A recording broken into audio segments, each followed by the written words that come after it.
सूर्यास्त के समय इन बातों पर ध्यान देने से बरसेगी मां लक्ष्मी की कृपा। सूर्योदय तथा सूर्यास्त दिन तथा रात का संधिकाल होता है, इसलिए इस समय को बहुत महत्वपूर्ण माना जाता है। शास्त्रों में बताया गया है कि अगर हम इस समय सोए तो हमारे धन में कमी होने के साथ साथ हमारी उम्र भी कम होती है तथा स्वास्थ्य को भी नुकसान पहुंचता है। अगर हम चाहें तो इस समय देवी लक्ष्मी को प्रसन्न करके अपनी आर्थिक परेशानियों को दूर कर सकते हैं। इसके लिए हमें नीचे बताई गई बातों का ध्यान रखना होगा।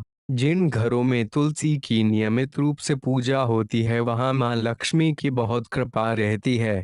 परंतु ध्यान रहे कि तुलसी को शाम के समय स्पर्श करने से मां लक्ष्मी नाराज भी हो सकती हैं। इसलिए शाम में तुलसी का स्पर्श नहीं करें। देवी लक्ष्मी को प्रसन्न करने के लिए शाम के समय तुलसी के पौधे के नीचे दीपक जलाकर रखें। दीपक घी का जलाएं। अगर घी उपलब्ध नहीं है तो आप तिल या सरसों के तेल का भी दीपक जला सकते हैं। ध्यान रखें कि शाम के समय तुलसी के पौधे को जल न दें। कुछ लोग शाम को पहले मंदिर में दीप जलाते हैं और फिर घर के बाहर तुलसी जी को दीप दिखाते हैं, जबकि शाम के समय दीप जलाने का सही तरीका यह है कि पहले तुलसी जी को दीप दिखाना चाहिए। इसके बाद एक दीप पूरे घर में और फिर भगवान को दिखाते हुए पूजा घर में रखना चाहिए। इससे पूरे घर में सकारात्मक ऊर्जा बनी रहती है। ध्यान रखें कि सूर्यास्त के समय कुछ खाए पिए न।